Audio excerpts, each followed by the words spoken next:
Good afternoon. My name is Michael Rivera, and I'm the CEO of the Association for Corporate Growth Los Angeles. Welcome to today's presentation, The State of M&A, Investing in the Time of COVID-19. We've got a terrific panel and a great deal of content to explore. So I will hand things over to our moderator, Gary Rabishaw, Managing Director at Intrepid Investment Bankers. Gary? Great. Well, thanks, Mike. Thank you for ACG to invite us to participate in this seminar here. We're really excited about topics to discuss. A lot going on in the marketplace, as everybody knows. Thanks to Tuan Hong for putting this together, who's the day chair, and thanks to everybody who's joining in kind of via video conference or online.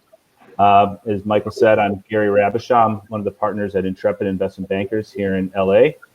We're a middle market mergers and acquisition capital raising firm focused on several segments of the market: consumer, technology, healthcare, business, industrial services. We're part of the MUFG, Mitsubishi UFJ Financial Services Group, and affiliated with Union Bank here locally in Los Angeles and on the West Coast. Have about 60 individuals in our firm. And obviously, to say the least, it's been quite an interesting first half of the year. Really eager to hear what our colleagues on the line here have to say about it.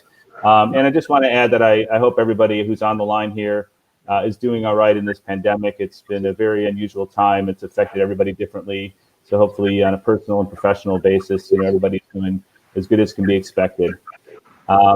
We also know that many of our clients collectively, individually, have been affected in some way.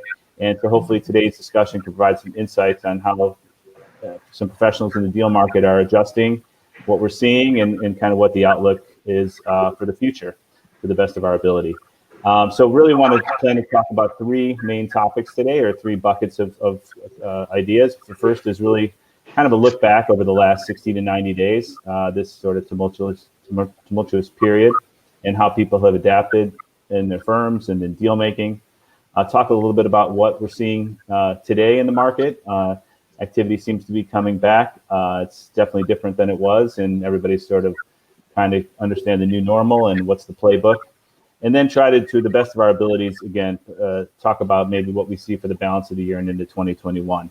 So we'd love to have our other panelists introduce themselves. It would be great. Maybe we can start with Matthew Garr from Sun Capital, and then go to Robin, Colin, and Brian.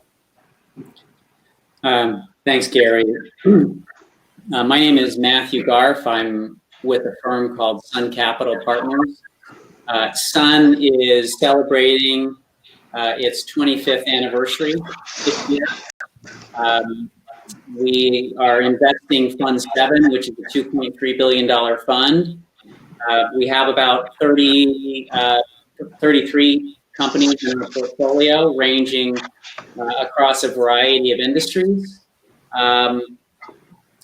We invest in multiple sectors. We're active investors, in this market as well, and look forward to the discussion today. That's great. Thanks. Robin, you want to go next? Yeah, I'm Robin Normand with Balmoral Funds. We're a special situations firm. Special situations for us means distress or corporate carve-outs, or even growth companies where we're comfortable with the value and with the alignment with the management team. I joined in 2006. I was the first employee hired. Right now we're investing out of a $233 million committed fund raised about a year and a half ago. We have 7 portfolio companies overall. And I'd say one thing that sets us apart a little bit is in the world of private equity and LBOs. I say we are a de-LBO shop in that we de-lever companies more than we lever them. And conservative capitalization of companies is a really big part of what we do. And we're also pretty flexible in terms of the structures that we use to create alignment. Okay, well, flexibility and structuring is going to be something we talk a lot about today. Colin, you want to go next? Oh, you're muted there, Colin. Colin, you're muted there. I'm clearly the one with all the IT challenges here. So, okay, You're back. People figure that out quickly. Colin Leonard, I'm a partner with a firm called Clear Lake Capital. We're based here in sunny Santa Monica, California. I've been around for about 15 years. Today, we manage approximately $18 billion of capital across really 6 control vehicles and 2 non-control vehicles. We are very much sector-focused sector-focused investors. Probably 90+% of our activity historically has fallen into either technology, industrials, or consumer-oriented sectors. But really within that, we have a tremendous amount of flexibility, like some of the other panelists today, to pursue everything from regular way middle market buyouts to carve-out special situations investments, non-control investments, credit, secondary. So a lot of flexibility that comes in handy in times like this, and look forward to talking a little bit more about that this afternoon. Great. Brian? Yeah, you have Brian Martin here, managing partner at Vance Street Capital. We're a lower middle market control buyout only shop. We are sector focused. We're investing out of our second fund, a $250 million fund, and we're currently out looking to fundraise for our third fund. We are also sector focused, so we're predominantly med tech today. About 2/3 of our portfolio is med tech, and then the rest is rounded out with industrial tech and A&D type deals. Great. Well, thank you guys again for doing this. And I know the 182 folks on the line with us are eager to hear kind of everybody's experience. One thing I'll mention to the audience here is if you have questions, there is a chat functionality on the right side of the screen. So please post questions. We'll do our best to either incorporate them into discussion or leave some time at the end to answer those. So really, I guess talking start about the last 90, 120 days, what life has been like. We've all been sort of displaced in one way or another. Life has changed. The way deals have been done has changed. Maybe just starting kind of at the firm management level, how have you guys adjusted the way you've managed the firm in terms of new opportunities or portfolio companies or keeping your team engaged in this, in this time, or engaging with, investment bankers? Brian, I'll start with you. Yeah, I would say the first quarter, January and February and halfway through March, we were very busy, not only with fundraising, but looking at new deals and a lot of travel. Most of our office was pretty empty with people on the road. And then mid-March, we pulled everybody off the road. We virtually closed the office and asked people to work from home. So it was more, please work from home unless you have to come in, like today, speak on a panel. So I decided it was safer in the office than having my kids run around in the background. But yeah, so since mid-March, everyone's been working from home. A lot of Zoom meetings and Skype. The first couple of weeks was probably a little bit clunky because we were trying to understand how to process a deal in this environment. But I would say after the first couple of weeks, it's been pretty smooth. I think the efficiency has skyrocketed. I feel that our calendars are completely booked, and the whole firm now can participate in a lot of meetings. So we've on the new deal front, we've had virtual management meetings. We've even had management teams turn around their laptop and walk with the camera and give us a tour. So it's been pretty effective. The only part that we haven't been able to do yet is really get our operating partners on site, which for us, we're mostly buying B2B manufacturing companies. They're very niche type companies, high tech, high growth. And so for us, that's going to be one part that'll be a challenge. So as we get closer to getting some of these deals across the finish line, that'll be a big part of making sure our operating partners can get on site. But for us, it's been smooth. I think the culture and the social aspect has taken a little bit of a hit in terms of how do you interact with the office when everyone's working from home.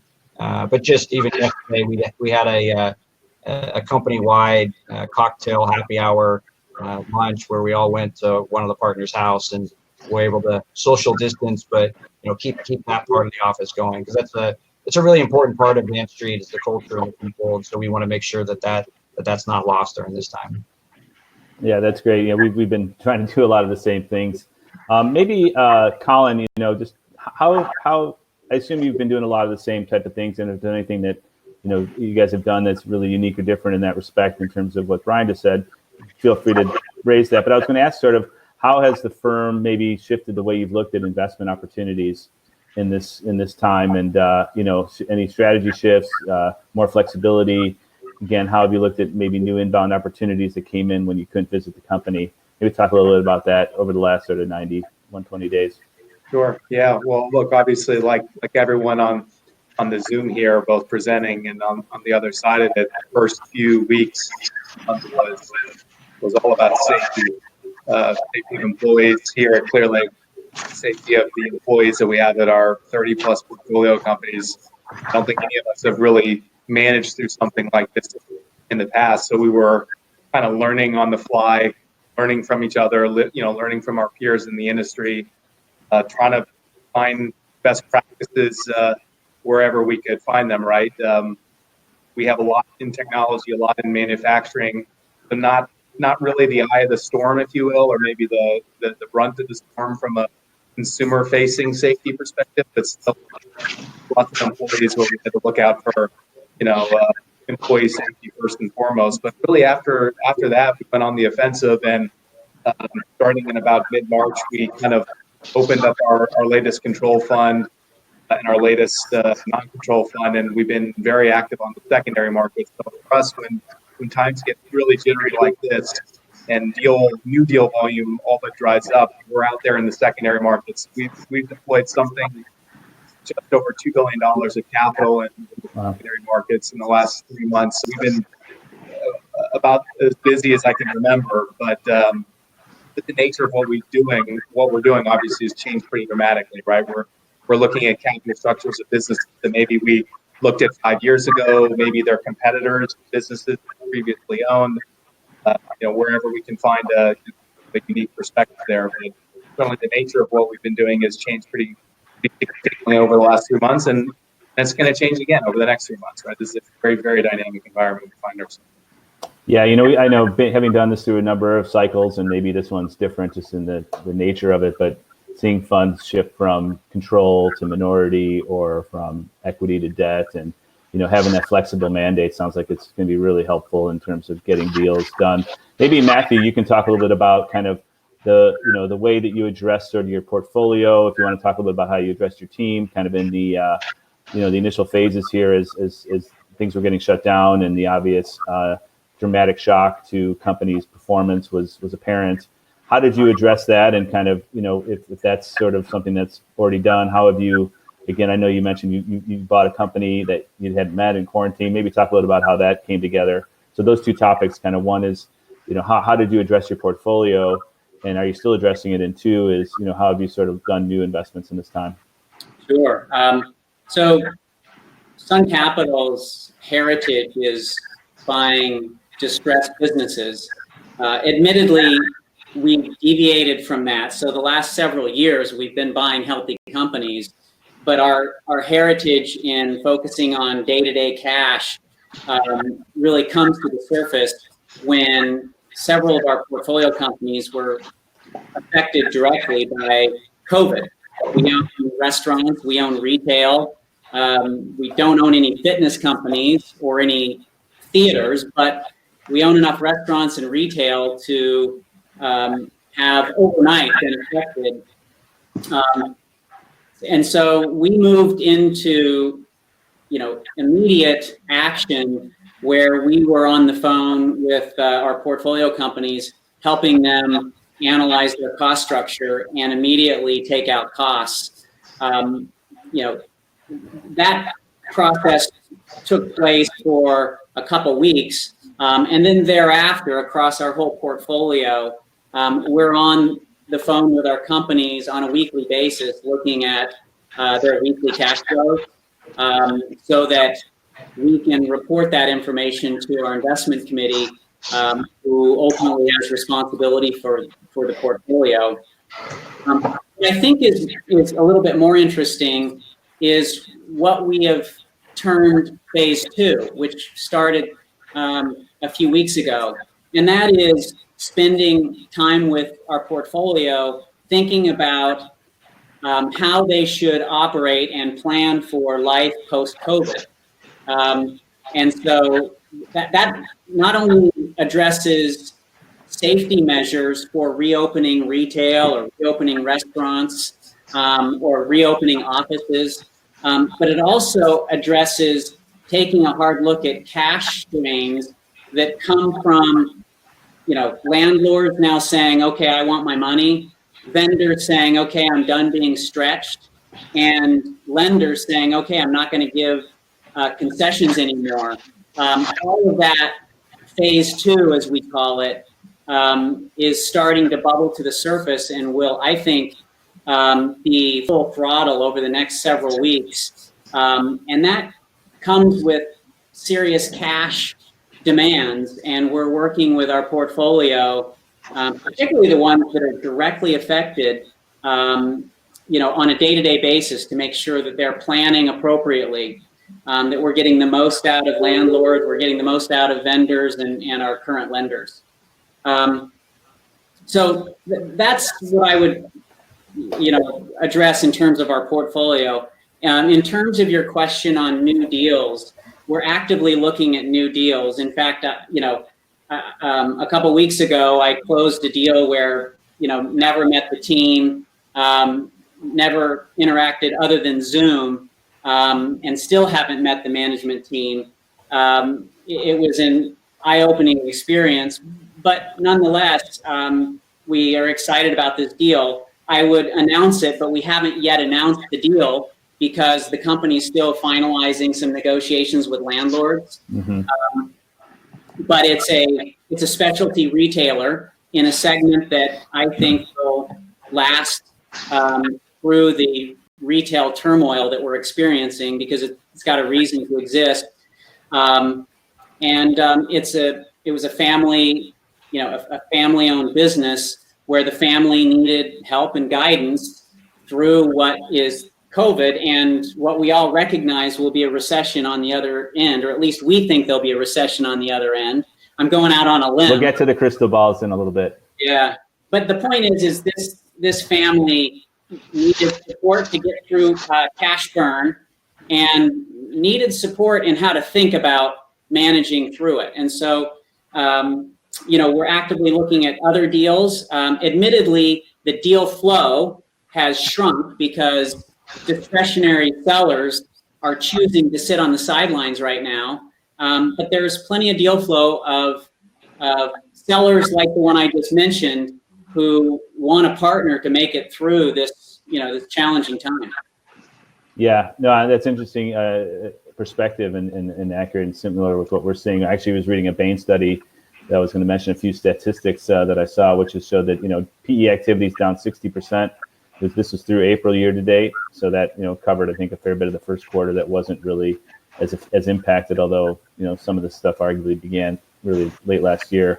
PE exits are down 72%, leverage lending down 80%. And yet, dry powder is at sort of the highest point ever at 2.6 trillion. So it tells me a lot of people are, I don't say licking their lips, but, getting excited about the potential opportunities that are going to be created through this over the next, 12, 18 months. Maybe Robin, if you want to talk a little about kind of your perspective on what you've seen the last few months in terms of deal activity, how you've looked at new opportunities, and maybe kind of what you're seeing right now, we can sort of transition into the more present day kind of discussion. In terms of activity, our business development folks are seeing a lot more activity. And one thing my partner who heads up business development, Travis Haynes, has done is send a nightly email to the whole firm, updating us on every material conversation that he and his colleague have conducted throughout the day.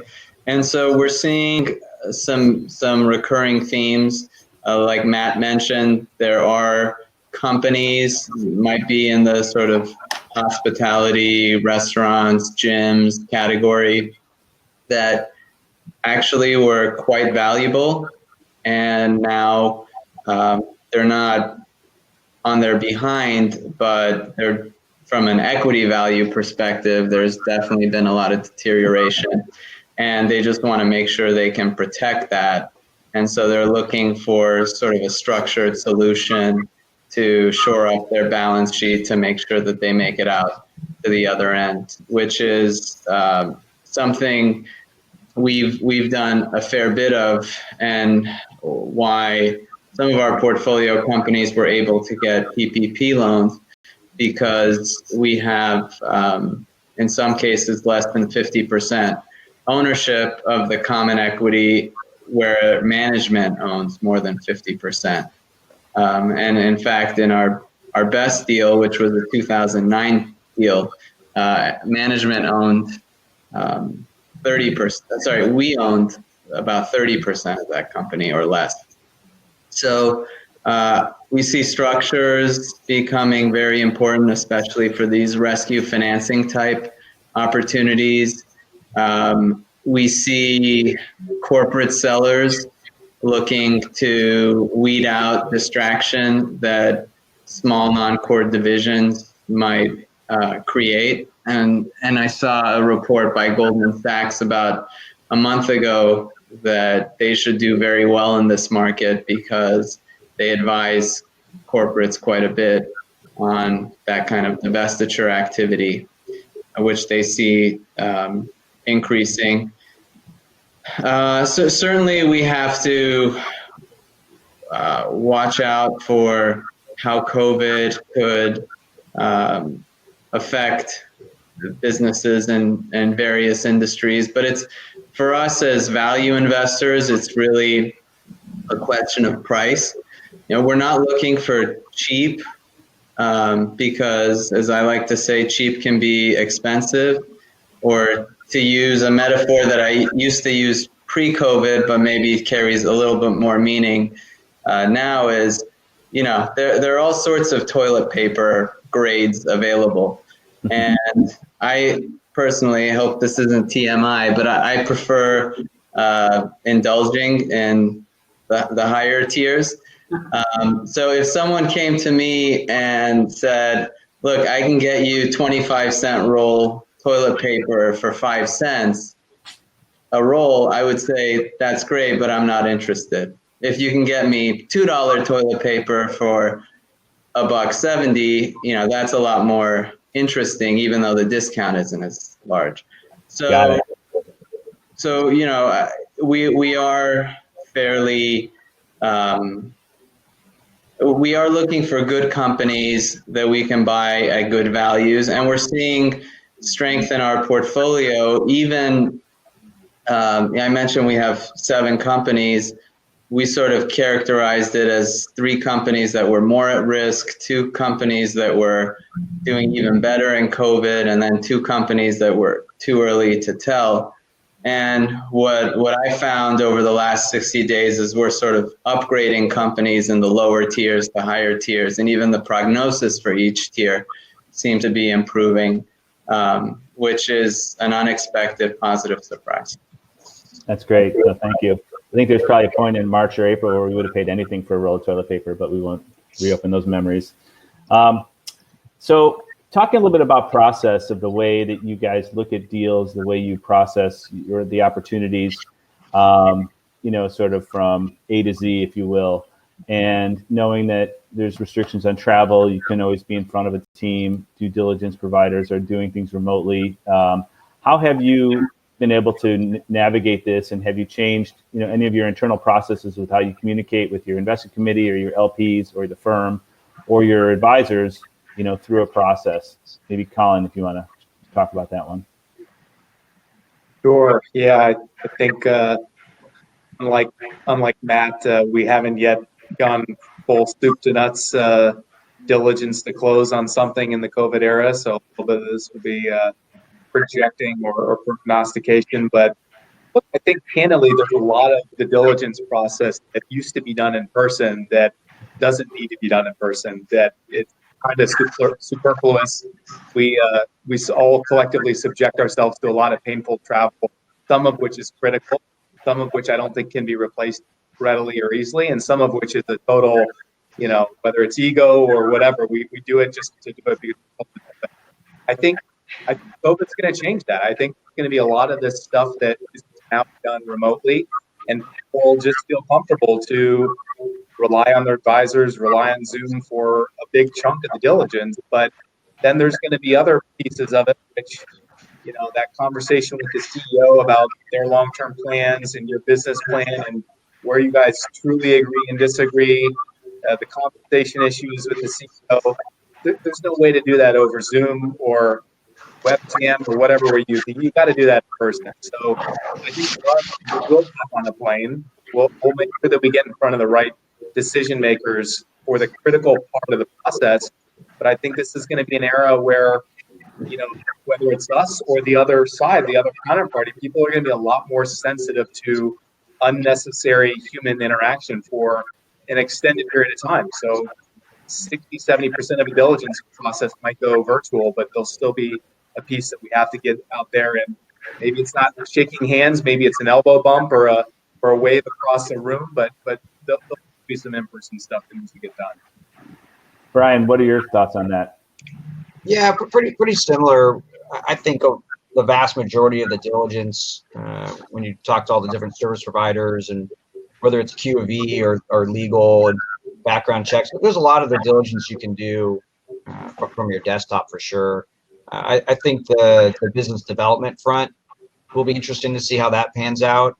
A lot of deals in our pipeline, we've been tracking them for years, and we've visited the companies, and we've already spent time with the owners, and so we have a really robust pipeline that we're working through. The issue will be, how do you keep the pipeline going and get back out? And we spend a lot of time going to trade shows and spending times with with the companies. So I think that's an area that we're going to focus on. But we have a couple of deals that are under LOI, and we have a couple LOIs going out actually this week. But we're having pretty open conversations about trying to get as much diligence done before we come on site. But we are planning meetings now coming up where I guess we'll put our operating partners in some bubble suits and send them out. But and the companies are now receptive to that. I think it's opening up a bit where the owners are saying, yeah, I understand you have to come on site.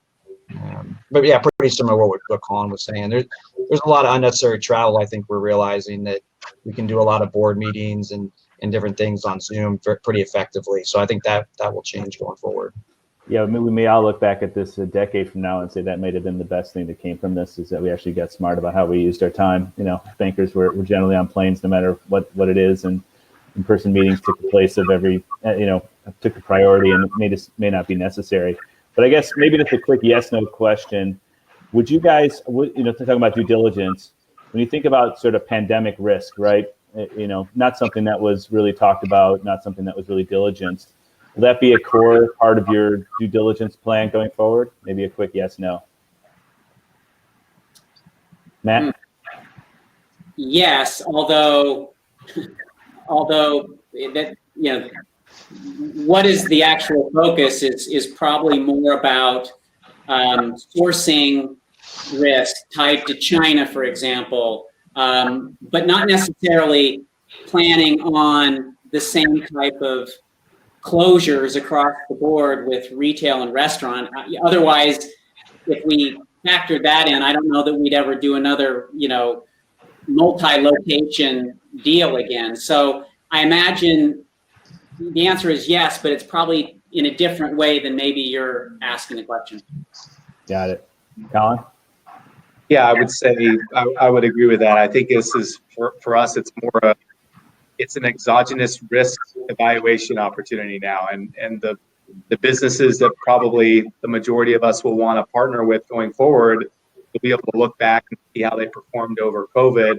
It maybe is not necessarily how bad did it get or how quick did it recover, although that's clearly a part of it. But I think it's how receptive was that business and management team to change, right? When faced with a totally unexpected set of events, what did they do to evolve the business model so they can still survive and thrive? And that I think is something that we're going to be very, very focused on going forward. Yeah, so it's a little different than kind of 10, 11, 12, where whenever we would take a deal to market, the first question would be, show me 08 and 09 and how it did. And it may not be quite as binary as that. It's a little more nuanced here. Either Brian or Robin, you guys want to add anything? Yeah, I would say for sure, we'll model it out and think about these scenarios. I think it's very end market driven as well. On our med tech companies, they've done really well in this environment. Some of them are up 20, 30%, even post COVID. So we spent a lot of time building our portfolio on the med tech side, making sure we were really exposed to non-elective type procedures. So I think that has panned out really well. I think aerospace is a totally different story. It's been quite the black swan event for aerospace. So I think for aerospace deals, we'll take a real hard look and run these scenarios going forward of just how bad can it get, because there's a lot of planes sitting on the ground. So that's definitely an aerospace case that we'll definitely run. Yeah. And the only thing I would add, trying to say something different, because I agree with everything that was said, is as I mentioned at the beginning in my introduction, we capitalize our balance sheets conservatively. We don't want to give someone a right to take something that we really like away from us. And so if, I think that this sort of validates that thesis that we're willing to give away some upside for more downside protection. And so this just gives us additional topics to sort of bore into in our diligence, and not just pandemics, but supply chain disruption or any sort of other disruption that might be in some ways driven by negligence by a state actor, if it turns out that that's really what caused COVID, which seems to be increasingly the case. Yeah, interesting. All right, well, let's shift gears a little bit to, we've gotten some questions about financing. We'll talk about that, maybe a little bit about kind of valuation and structuring. And I think we just got a question here about sort of EBITDA before COVID and run rate and other methodologies. I know in our firm, we're spending a lot of time right now with active clients thinking about what are the COVID impacts. And, in some cases it's positive adjustments. In some cases, there's been a, demand push during this time if it's a e-commerce company. And, I don't know if we've got the answers yet, because to some degree, I think it's going to be, you need a little time to pass probably to start getting those to be, really credible. But then I know this isn't necessarily something that we had planned to talk about, but is there anybody has any thoughts on sort of how you may intend to look at adjustments, or any thoughts on that? What I would say, Gary, is we want to be balanced. While we don't want to give credit to, for example, a food company that sells staples into grocery stores and assume that that's the run rate. Although, investment bankers will certainly propose that, like any good investment banker. Sure. But just like we won't give credit to that, nor do we want to penalize companies that were harmed, that were otherwise very good companies going into COVID. And so I hope that we would take a balanced view. The deal we just did, most companies wouldn't have touched it because all the locations were closed. And when we closed the deal, there was no foreseeable vision on when those stores would be opened. But we said, this was a really good company pre-COVID. There's reason for it to exist. We can't pay the same price that we would have when we had perfect visibility, but now we want to look at the run rate, which was negative, and pay them $1. The seller made real money. He became independently wealthy, not as wealthy had he sold it, a year or two ago, but we tried to find that balance where we didn't otherwise just pass on the deal like most people would. So hopefully that's kind of a vague answer, but it's the principle there hopefully applies, which is, we want to look at the company in the way it would have performed pre-COVID and try to give the benefit of the doubt where we can. Yeah, it sounds like things haven't really changed with regards to adjustments then. I mean, that's kind of in the philosophy, I think, whether it's a normal add back or a COVID add back, it's the same principle applies. It's got to be credible. It's got to be justifiable. And some people will give full credit, others may discount it. And so that may not be any different here. But, one of the other things that I wanted to raise here in terms of getting deals done, and I particularly think this is going to be relevant over the next 6 to 12 months, is the use of more structuring. As we've seen a couple deals that were sell sides turn into minority equity raises or structured capital raises, maybe a little bit lower value, but yet giving the seller or our client sufficient liquidity to achieve their initial objectives here. I mean, sort of another side of the same coin. How are you thinking about the flexibility of the capital structures and looking at more structured deals, maybe than you might have in the past? Maybe Brian, if you want to answer that one. Yeah, I think what we're seeing is there's a couple of dynamics. One, we're understanding the underlying business and how it's performing. So we want to understand kind of pre-COVID and then spend a lot of time post-COVID. So looking closely at the end of March, April, and May. We're also hearing that from the lenders. So a lot of the lenders are saying that, like the deal, we'll definitely do the deal with you, but let's look closely at the last couple of months and make sure we really understand how the business performed on the post-COVID side. I think to the extent that there's an earn-out potential, we're starting to have conversations like that in this environment. We're not heavy earn-out or structure guys in general. We tend not to do that. We tend to have all cash offers, but we are starting to have a couple conversations where there really is a disconnect between what the sellers want and what we think the value is. And so earn-out's a great way to structure that. And if they have confidence, hopefully that's an acceptable structure. So we're starting to see that. We're not really changing too much on the rollover. I don't think that has been a big factor on it. It's either you like the business at a certain valuation or you don't. So we're not as focused on the rollover. And I guess seller notes would also be on the table now as well. Robin? Yeah, I mean, as I mentioned, our best deal was a relatively highly structured deal where we had a minority, and we've done two of those. We did two of those deals between in the last 18 months as well, where we own roughly 40% of the company.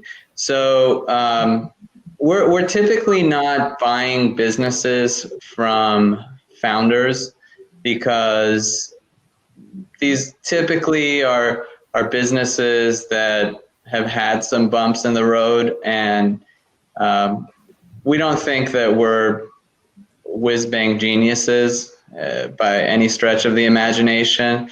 And I'm sure founders have forgotten more than we'll ever know about a lot of their companies. So we're really looking to partner with founders, which is what these all of these three transactions that I mentioned were. And we see that increasing in this time period. In some cases, the founders were underwater, so we partnered with the founders to buy back the company from a bank in a UCC Article 9 foreclosure or a 363. In some cases, the founders said, we don't want any money off the table. We just want a partner to put in more capital and someone that has the capability of putting in even more capital. So, that fits well. We're really looking for serious alignment with our management teams. And that's probably been the single biggest reason why we've tended to sleep very well at night, because as troubled as a company might get in the middle of a pandemic, especially if 100% of your retail locations are closed, if we're partnered with a CEO that has a substantial equity investment in the business and substantial incentive for getting things back on the right track, we don't we don't profess to have any great expertise that they don't in terms of telling them how to run their business. Yeah, that makes sense. That makes sense. Thank you. Let's turn a little bit to kind of the financing markets. We've had a few questions. I think Jerry Harmon put in a question about kind of the our lenders being flexible. What type of things are they doing for your portfolio companies to extend or amend, or and what are kind of the asks in return? So why don't we start there, and then maybe a follow-up is sort of how are you seeing kind of generally the availability of capital, maybe say relative to where it was in the fall or a year ago. Maybe Colin, you want to start with that one? Sure. So thankfully, we haven't really had to focus too much on the first bucket of issues. The portfolio is in pretty good shape. So, knock on wood, not to say we won't be talking to somebody at some point, but haven't had to have those conversations at this point. But in terms of new platforms, new opportunities, financing markets are open. I think they're going to be, probably a little more discerning going forward, certainly than they were 3 or 4 months ago. But we're looking at new opportunities now, and we're seeing some that are printing, quote unquote, the capital markets. We rely on probably for 2/3 of our financing, syndicated, financing markets. They are open. The terms have tightened up a little bit. The flex is going to be probably a little bit wider, but as compared to a decade ago, through the GFC, where the banks were really hobbled by that, this time around they're in pretty good shape. So while there's an exception or two out there, virtually every investment bank out in the business of new commitments today, albeit again just with more conservative terms than it would have been a couple months ago. And on the private financing side, it's probably a little more of a case-by-case basis, but most of our partnership institutions that we do a lot with are still wide open for business and extending their commitments. Yeah, got it. Yeah, that's. I would say we're seeing the same thing with our Union Bank colleagues and our MUFG colleagues, that they're open for business. And among the deals we have in the market, I think we had a $15 or $17 million EBITDA business that they came back with 4.5 times leverage, which seemed pretty strong, relative to maybe what we might have expected. So, Brian, what are you seeing across your portfolio? I don't know if you've had to deal with the challenge of restructuring or having those negotiations, but maybe also the second question.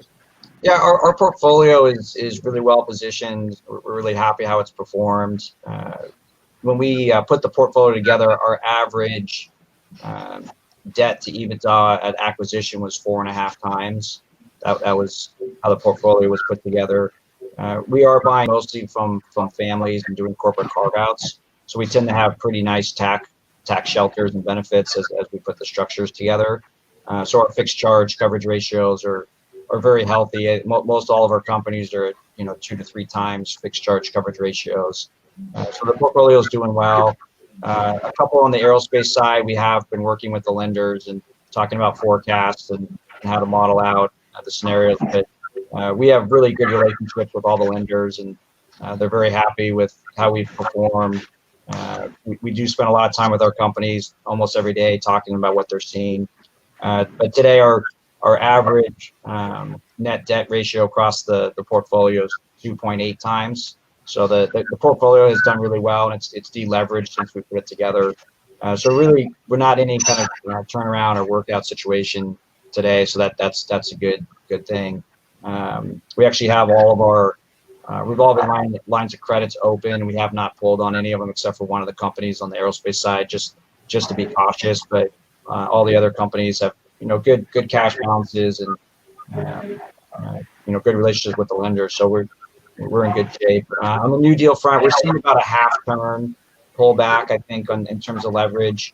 That doesn't really impact us too much because we take about a turn and a half less than what the market typically will offer us. So we're not seeing an impact there. But I think pricing is up about 75 basis points on average. So a little uptick in pricing. So it's been pretty mild. We do, I think, reach out to more lenders now just to make sure we get a good read on the market. And if we're going to get a deal done, we want to make sure that the debt financing's there as well. So that's probably the only change. I think we definitely reach out to a few more lenders on each deal now. Yeah, that's interesting. Yep. Robin, what's your kind of institutional view on leverage? Has it changed at all by this? Are you seeing any difference? Kind of, maybe it's too soon to tell, but how is your firm historically viewed leverage, and has that changed? Yeah. We of our 7 companies, we only have one company that had any tightness whatsoever. 6 of our companies either had no third-party debt or had at least 5, 10, 15 million of liquidity on their lines.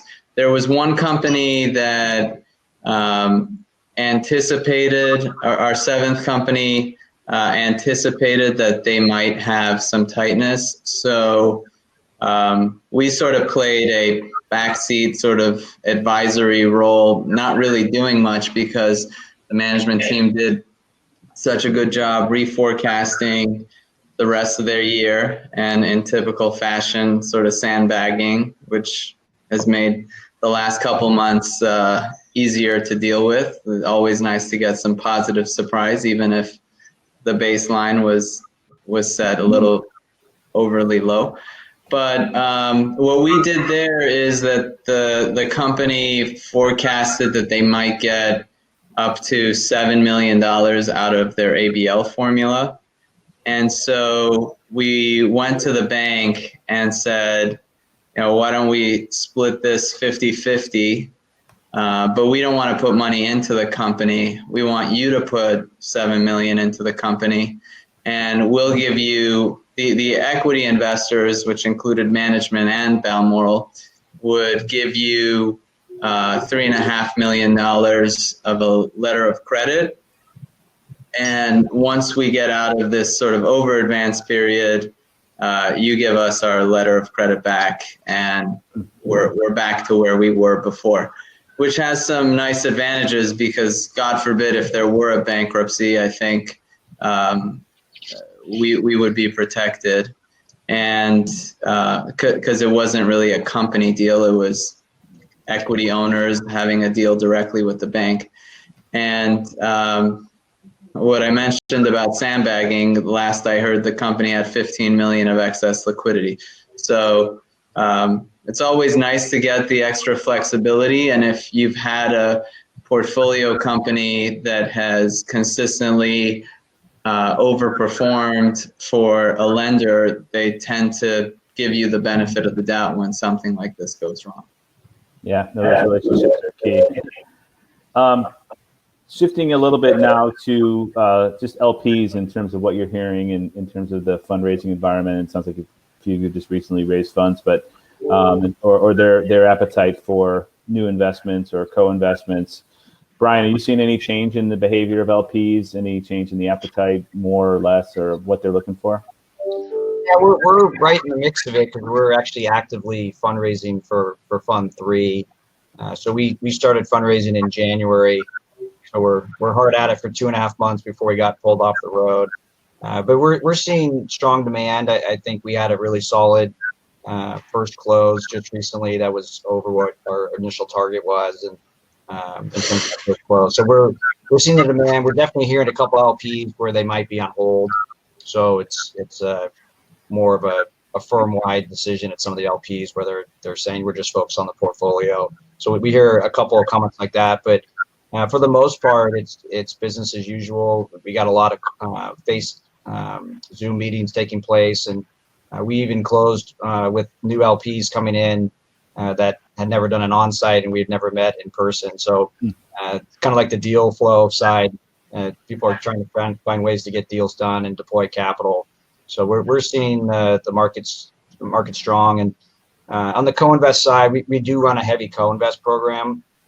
Out of our second fund, we've put more co-invest dollars to work than out of the fund. So that's a big part of what the LPs like. And we continue to talk to our LPs, and they're asking us, what's the next deal in the pipeline, and we want to put capital to work. And I think the focus will be on valuation and finding the good deals, and most of the sellers, getting them to the table and wanting them to do a transaction. But we pride ourselves on picking the number 1, 2, or 3 companies in marketplaces, and we definitely pay market clearing prices. And if it's a good company, even in this environment, we're ready to pull the trigger and get deals done.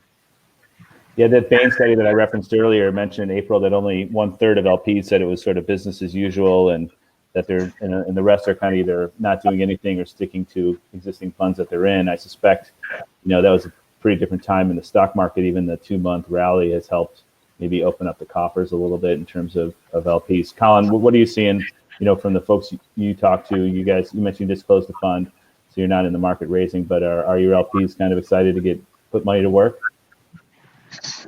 Yeah, I think you kind of alluded to it, right? What the difference 2 months makes in the survey. 2 months ago, people were worried about the equity allocation being upside down, right, with the equity market coming in and stickier liquid asset markets, et cetera. I think a lot of that has changed. I think clearly the flavor of the day, probably for the next 6 months, 2 months, is going to be the stress, special situations. I think all of the panelists here have pretty good track record, investing in special opportunities. I think those are going to be the ones that probably disproportionately benefit. But I think the majority of LPs are out there are deploying capital more selectively. Yeah, that's good. Well, look, I think that's a positive sign for the market. You kind of alluded to the outlook here. We only got a few minutes left, but I'll just kind of pose, are there any industries that you historically wouldn't have looked at that you might say now could be more interesting given what's gone on in the last, few months, or vice versa, things that you would have, always invested in that you might say, we're going to stay away. Robin, you want to take that one first? I think I addressed it earlier on. I don't really have much more to add. Okay, maybe we go to Matt. Sun Capital has historically been pretty focused on consumer, industrial, business services, and healthcare. It still exists, Gary. I would say, though, over the last couple of years, we've started to pull back our focus on restaurants and traditional retail. We haven't crossed off retail off the list completely, obviously, because of the deal that I mentioned earlier. But restaurants, we've largely backed away from. And so this environment heightens that commitment to be cautious around, around retail, and heightens our feeling that we should distance ourselves from restaurants. Got it. And how about you, Colin? Again, we're by and large not investing in stuff that's taking the brunt of this stay-at-home orders. Technology and industrials for us is our bread and butter. It's 80-90% of what we do. That's not going to change because of COVID. But I think what we're finding that's interesting is within our portfolio and stuff that we're looking at, things that previously we thought were absolutely bulletproof turned out not to be bulletproof.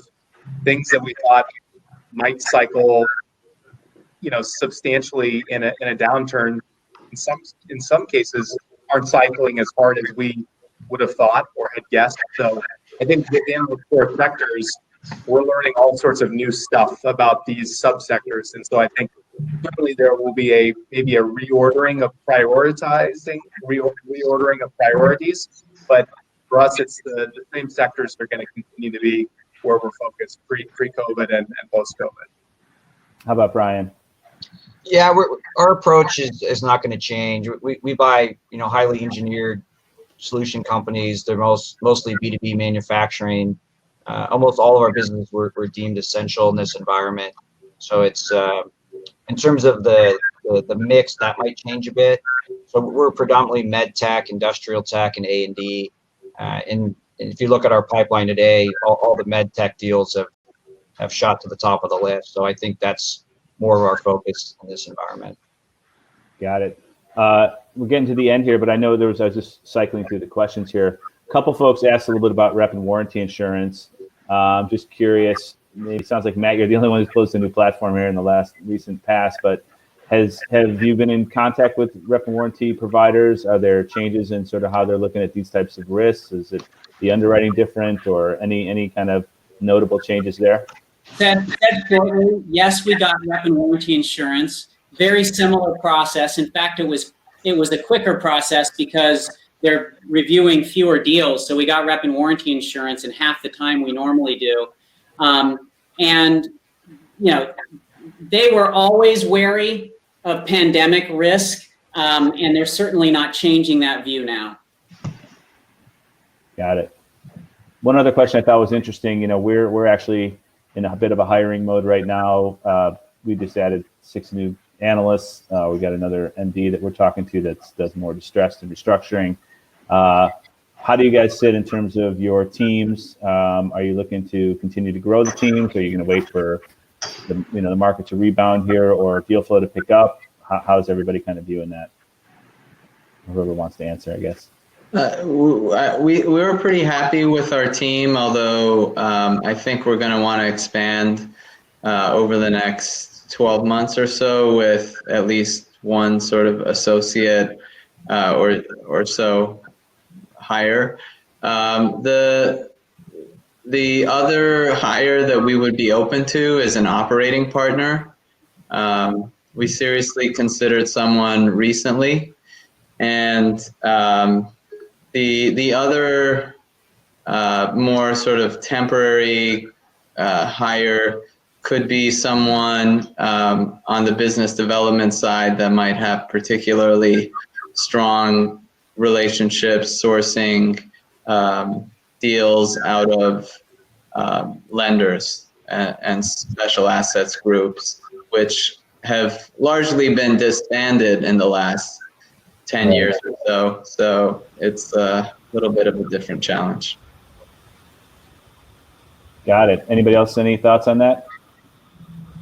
Yeah, we made a hire a couple weeks ago, so we are hiring this environment. I think going forward, we're definitely going to continue to expand the team, probably bring on 2 more people next year, and one of which would be someone in the biz dev side. So that's definitely on our list of hires as well. Yeah, well, that's great, guys. Really appreciate it. Oh, sorry, Colin, you want to go ahead? No. All right. Well, I appreciate everybody, jumping on this, and it's good to catch up. I would say, pretty positive. It sounds like in terms of where we are and what we've been through and kind of what the outlook looks like. So they always say that bankers are sort of exuberantly optimistic, but I think we've got some private equity folks here that also appear to be optimistic. So that should bode well for all of us over the next 6 to 12 months. And again, hope everybody's just staying safe and staying sane, and all the best to everybody's kind of families and businesses. I'll turn it back over to Michael. Terrific. Thanks so much, Gary, for moderating.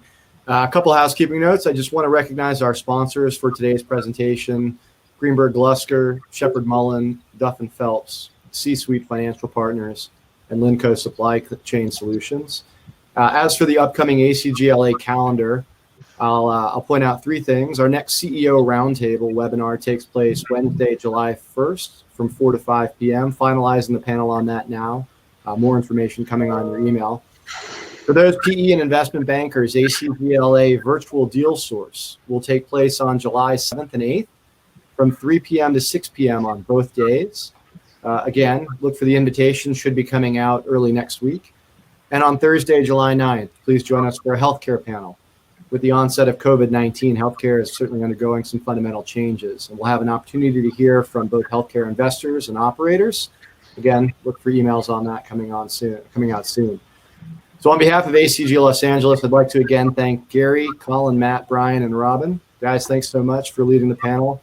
We learned a lot. And for the viewers out there, thanks so much for attending, and have a great evening. Thank you all. Thanks, everybody. Wish we could go for beer. Take care, Alan. Bye-bye. Bye.